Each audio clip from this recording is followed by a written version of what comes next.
Hello and welcome to Hot Topic. I'm Hugh Richards. The topic this week is communication itself, technology and the written word, the future of debate, discussion and the most basic human requirement, the story in a world of machine-made conversation. For some expert opinion, I'm joined by communications scholar, futurologist and head of teaching of professional writing at Grimsby Institute, Dr. Chris Dowes. Chris, many thanks for coming in. You're very welcome. The great challenge to the written word at the moment is electricity. It's the e-reader and publishing done without paper, without printing. So you'd be led to believe by publishing houses or traditional publishing houses. I think what you need to do is you need to kind of start to separate the debate immediately. What are we talking about? Is it an attack against reading itself, which it most certainly isn't, but I think we can come back to that a bit later on, or is it a great big fight between traditional companies and new companies over basically the same thing, which is a consumer product, whether it's a magazine, newspaper, book, novel, non-fiction, whatever. Are we talking about people not reading, or are we talking about a change in format? Now, I think that the argument is getting very mixed up. People are confusing some form of lack of reading with the new kids on the block, which are digital communications, which of course are not new anymore. You've got increasingly digital sales. You've got, depending on who you read and who you believe, a massive decline in the printed word, which the figures simply do not support. And so I think what you need to do is you have to ask yourself, what is this argument actually about? Is it about an attack on reading, or is it some form of power struggle that's going on with reading? Well, whenever there's a new technology, when radio was invented, that was going to destroy reading and newspapers. Absolutely. When film was invented, that was going to destroy radio. When television was invented, that was going to destroy film. Yeah. Whenever there's a new technology, it fails to destroy its predecessors in terms Absolutely. of communication media. But with the e-readers, they are taking some chunk of the market from what used to be the printed market. And it's, of course, e-readers are read just as the printed word is read, so it's not a decline in reading. But is it a decline in the number of people who can supply reading? Is there a smaller number of publishers, just great big publishing houses, taking over that e-reader market? I think you've got a real threat to traditional publishing houses. There are admittedly fewer publishing houses than there were only 10, 20 years ago. But if I can just quote you some figures. Of course, yes. From, these are from government figures, for government business figures. In 2013, the gross value added of the amount made by the publishing industry was £9.7 billion. That's the UK only, £9.7 billion. That was up from £9.25 billion in 2008. That's a 1.3% rise year on year on year. So the publishing industry is thriving. Not only that, but the traditional publishing industry is thriving, because you've got London is still a powerhouse. It's still one of the most important publishing houses, collection of publishing houses in the world. It's the second largest in Europe, and it's what, about fourth, fifth in the world, something like that. You're looking at an industry that supports 223,000 UK jobs. You're looking at a total revenue in 2012 of £3.3 billion. This is just in the UK. Yeah. It's a huge amount of money. Now that's honestly an extraordinary set of figures. 66% of that, however, is a 66% increase has been in digital sales from 2012 to 2013. So yes, the new technology is coming in, but what is it replacing? It's not a matter of it's 66% less people reading. It's 66% of reading people going from one format to another. And I would argue, when you start looking at these figures, because the actual gross added value is going up, there are more people buying, therefore there must be more people reading. Not a matter of electricity stealing from print. It's that the two, electricity put together with print, that the readership is growing. There are more people as a proportion of the population I think so. buying books. I mean, if you just take, just an example, that the reading groups or book clubs. Yep. My wife is involved in a book club. There are so many more book clubs, people are going to actually meet and talk about reading, than I can remember, 4 or 5 years ago. I mean, there's always been like a hardcore of people who've always wanted to meet and talk about reading, but there's almost a new phenomena of book clubs going on around the country. And people are mostly talking about a mixture between digital and print. Mostly, I find in my experience, they're more paperbacks that people can transfer from one to another. But this whole idea of digital reading being a threat perhaps to sales, well, that's not held up by the figures for a start. Well, people will pass a book from one person to another just the same way that they would pass a file. So that the technology hasn't changed the number of readers. I think we've established that. Has it changed the number of writers? Is it easier to be published now? Is it easier to have your work and get it out there and make some money out of it? I'll break that one down. Easy in the fact that you can write something and you can put it up almost immediately online. Figures from Amazon, for instance, you're looking at estimated 80 million e-books in 2013. Now, the actual that's sales, a spend of £300 million. Yep. The number of e-books, however, that's quite different. One in four consumer books were electronic on Amazon. People confuse Amazon with just e-readers. Well, we'll come back to Amazon in a minute just to talk about that market dominance. But has the number of writers gone up? Has the number of writers? Yes, the number of writers has gone up because the accessibility of being published has increased. It's been opened up. Unfortunately, there is an issue with quality, and it's not a perceived issue. It's an actual issue. Now, the traditional print publishers are riding the coattails on this. They're saying that in order to be taken seriously, you still need to be published in print. And there is a certain truth to that. That is not to say, however, that out of the 1.2, 1.3 million titles that are available, that are digital titles, that they're all rubbish.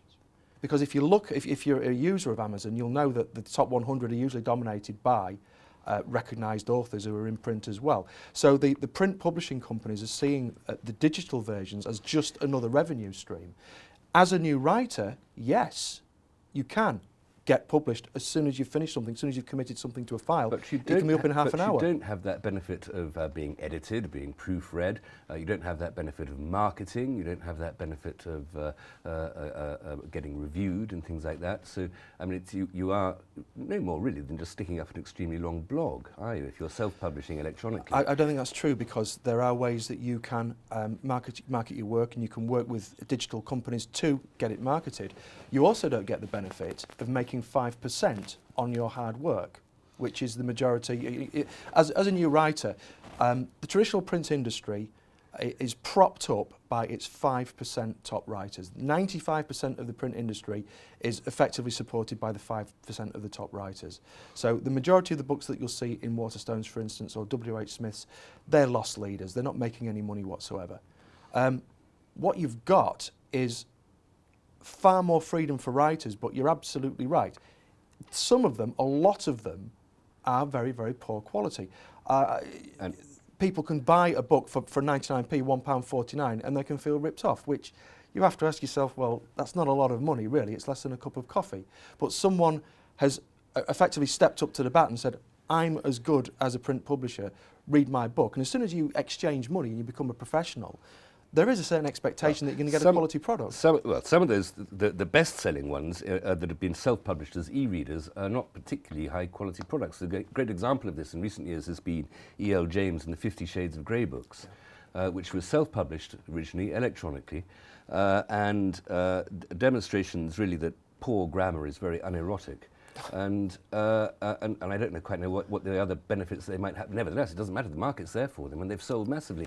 And yet that would never have been published if it had been going through that quality filter of a traditional publishing house. Well, that's true, but in my experience, I mean, 20 years I've been published in print and I've been published digitally.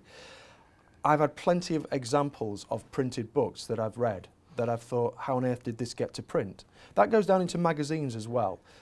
Poor grammar, poor spelling, poor sentence structure, just poor ideas for content, quite frankly. Unfortunately, when you've got a magazine industry like we have, which is one of the most buoyant in the world, there's over 3,000 titles in the UK alone for non-fiction. That demands an enormous amount of output from writers, but an editor will always take reasonable copy that's on time than excellent copy that's a little bit late. So it's not poor quality writing is not just for digital. There's plenty of printed stuff that's not very good quality as well. Just want to take that point. You've mentioned the magazines there and the other media, or the other forms rather than other media than just books and fiction. But the magazine fiction market is enormous. We think of fiction only as books. Why is it that people continue to want to read magazines, short form story fiction? I think, ironically, that's connected with the change in technology. People have a device, a block that they can read. A lot of people, there's been a great increase in short fiction, particularly extreme short fiction, like a couple of 100-word long stories and so on and so forth, because people want to be able to read something on the bus and it be a complete experience. I mean, the Tube network, for instance, in London, it's now being equipped so people can get Wi-Fi underground, so they can effectively have an unbroken experience when they're travelling to and from work or whatever it is they're doing. And I think a lot of people are getting into having a complete reading experience, relatively short form fiction. Again, that varies in quality, but it's the price often connects with the quality, not always. But so if you look for something, it's like, you know, if it looks too cheap, it possibly is. We'll continue with that theme in a moment, Chris. For the moment, we must stop. We'll have a pause there. Please come back after this break.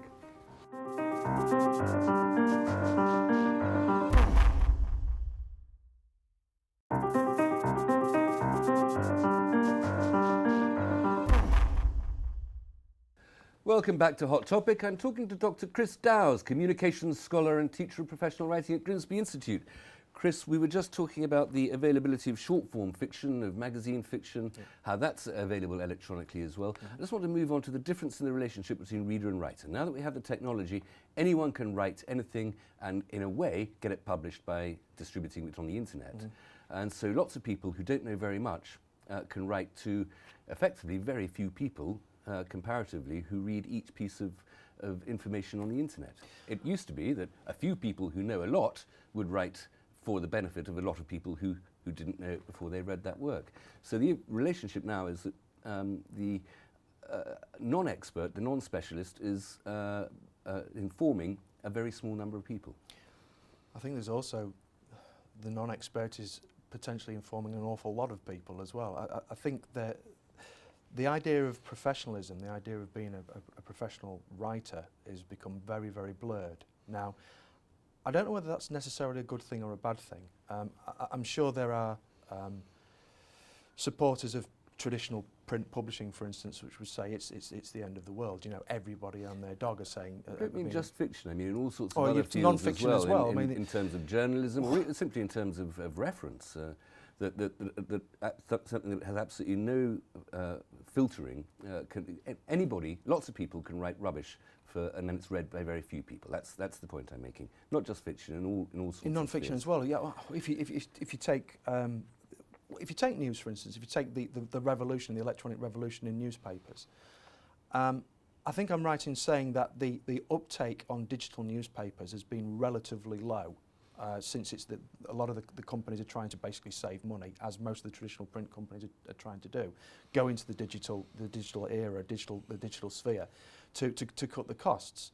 I think it is actually inherently quite dangerous that you've got all of this information out there. People tend to be very, very unfussy when it comes to filtering information, and that in itself can be very dangerous as well. Well, that's what editors at newspapers are for, and that's what we lose by having such a... This actually goes back to the argument of fiction, of the difference between print publishing and putting your own book up on Amazon. Don't get me wrong, there are some fantastic titles up on Amazon. There's some great self-published work, and anybody who, going back to the question about what's the difference being a practitioner, what's the difference in being a writer, the first thing I do is get somebody I know who can spell and who can put a sentence together to proofread the material. Not everybody does that, and that is very obvious when you start reading the enormous amount of information that's out there, available on your phone, on your tablet, on your laptop, or whatever it is you're using. But having said that, there's also an enormous capacity for the consumer. There's a lot of people wanting to consume information. If you want to get into the debate about the quality of the information, then I think that's a slightly different area. It is definitely connected, but what do these people do with this information? What do they want to do with this information? We've had instance after instance of people simply expressing their opinion, Well, quite. and thinking that they can basically get away with it. Now, you could, if you've got a little bit more intelligence or you're a bit more canny about it, build it into a novel, because that's what subtext is all about. I mean, writers have been doing it since the printed word. I mean, Defoe, I mean, how far back do you want to go? Everyone, all the major writers have had something to say, but have often used genre, for instance, to hide what they're saying. Well, it's all naked now. It's all just being pushed out there as just an expression. One of our grand newspapers always operates under the motto that facts are sacred, but opinion is free. That's no way of making that distinction, though, on the internet. How does one, as a consumer of information on the internet or other electronic forms, how does one make that decision? How does one make that judgment about how trustworthy the work is? What faith one can put into what one's reading? I think you kind of default back to the printed publishers, really, because they're the ones who would say that because they've got the track record. So you go read a broadsheet digital newspaper, for instance, you go to the BBC, you go to these tried and tested traditional places. There's still plenty of very, very valid information out there, but then you've got to start asking yourself, well, there's so much information out there, what are people wanting to do with it? Now, just is a small story. When the internet was being developed in the 1980s, when it went from the ARPANET and the DARPANET in the United States, and it started to expand across the universities. It went from being basically a defence mechanism, which the internet was developed to do, to becoming, Tim Berners-Lee got involved and it started to branch out. The American Senate House were very, very, very upset that this information that could get out there, somebody could build a bomb, until somebody stuck their hand up in the Senate and said, yeah, you could also go to your local library, pick 2 or 3 different books. It's the same information. All you've got to do is just trawl around a little bit longer. There's a kind of an inherent laziness that's crept in where people think that the internet and digital publishing and digitally published information, it's immediate and it's always right, which is just completely and utterly wrong. Take Wikipedia, for instance. Anybody can go onto Wikipedia and anybody can change the information. There's been various pranks over the years where people have been declared dead or missing or whatever, and then only to be corrected 15 minutes later by the person who is still very much alive. It's down to the individual to make the decision on whether they can trust the information or not. But ironically, one of the touchstones is the traditional print published companies who would say, well, we've got this track record. Alan Coran, the British journalist when he was alive, used to get up every morning, change his Wikipedia age to the correct age, and before he went to bed every night, somebody else had made him a year older again. Oh, there you go. But that is a certain sort of democratization, isn't it? There's a theory that as many people as possible checking this information, looking after this information, there's a sort of veil of authority over this information because lots and lots of people are checking it. That in a way is a sort of authority to things like Wikipedia, isn't it? Well, it may be an authority, but it's certainly not an authenticity. I mean, you've got a problem with the actual quality of the information, and what you will find, because quite amusingly, I've been copied on several occasions. Stuff that I've written for various magazines that I've worked for, like Star Trek and things like that, have been totally copied and dumped on the web, and somebody else has taken ownership of them. So everybody sees, well, if it must be on the web and it's got someone's name on top of it, ergo it must be theirs, but it's simply not the case. That is another problem, isn't it? Because the internet and just, well, I suppose just cut and copy on any laptop computer does make plagiarism so much easier that you can create something and somebody else can, with a click of a button, half-inch it from me and make the money out of it. Absolutely. And going back to the original questions where we were talking about being an author, people seem to think that the internet invented plagiarism, and that, you know, Control-C, Control-V, that's it, that's cut and pasting. But even in the traditional publishing industry, there was still an enormous amount of copying, of plagiarism. You've got to basically decide, what do you want to do? Well, if you're always going to take a risk if you're going to be a writer, whether it's digital or whether it's print, there's always an element of risk. There's an element of risk in the information you get, there's an element of risk in what you're going to do with it. I don't think you should confuse the technology that's being used with what it's going to be used for. I want to bring in a slightly more sort of political aspect to this, the relationship between writer and reader and the state and how it governed. In print, it's always been quite easy, even back to the days of the Lord Chamberlain's office, to censor things. Lady Chatterley's Lover, things like that. Would you want your wife or servants to read this book? Absolutely said prosecuting right. counsel, Yeah, D.H. absolutely Lawrence, right. the publishers rather. Now on the internet, there's complete libertarianism. Absolutely anything goes. There could be laws saying, no, you can't put that sort of thing on the internet, like how to make an atom bomb. But those laws are unenforceable, aren't they? They're unenforceable globally, but locally they are most certainly enforceable. People have this idea that the internet is entirely it's hidden. You know, you can get away with what you like. It's completely anonymous. It's nonsense. Anybody who knows anything about the internet knows that you can always be tracked back to within 30 houses of wherever you are locating, unless you're very, very careful and you go through various different bits of software. And but why even would then, you that want can to be tracked bother, through. frankly? Well, why would you want to bother? But there are people who want to use the internet for nefarious purposes. Yeah. But if you want to make your message, why not be clever about it and write it in a way which appears to be palatable when you're putting a very, very serious message through. There's the opposite way as well, of course, that anything that we put on the internet or that we write or that we read on the internet, agencies of the state, GCHQ in this country, the NSA in the United States, every country has it. But we, as the public, as the citizen, now have much more access to the state's own communications and secrets through things like Julian Assange and Mr. Snowden, the poor man in America who's going to spend a lot of time in prison. The internet also means that the government can no longer keep secrets from those it governs. Well, again, I think you've got to kind of quantify the damage that has been done. I mean, take Assange, for instance. As far as America is concerned, he's the most evil man in the world. We will never know the full extent of what he did or what he did not cause or do. If you believe the hegemonic structure, they will always say that that's the individual who's causing all the problems. As a writer, you have the ability, if you're clever enough, if you're articulate enough, if you're careful enough, to basically say whatever you like. I mean, the likes of Assange, they just ram the information there. It's all raw data, it's all raw information, and there's going to be a danger to that. There's like a drop in sophistication in trying to get your message over. That's a fairly disappointing thing, really. Just one final question: the impact of technology, transmission, and the different ways of reading. Good thing or a bad thing for a literate society? Great thing, because everybody's reading. And is that because we're becoming more literate, we're becoming more intelligent because of these things, we're becoming better informed? I don't know. I think we're seeing the novelty of a device and then really realising we can learn something, be entertained by it and enjoy it. And the great obstacle, I've always thought, to electronic reading is that you can't read them in the bath. Put a plastic cover on it. Put a plastic cover on the bath or on the device? Both. Okay. Dr. Chris Dowse, thank you very much for coming onto the programme. Hope to see you again sometime later on in the series. Until then, we're out of time, I regret. Next week I'll have another hot topic for you. Hope you'll join me then. But for now, goodbye.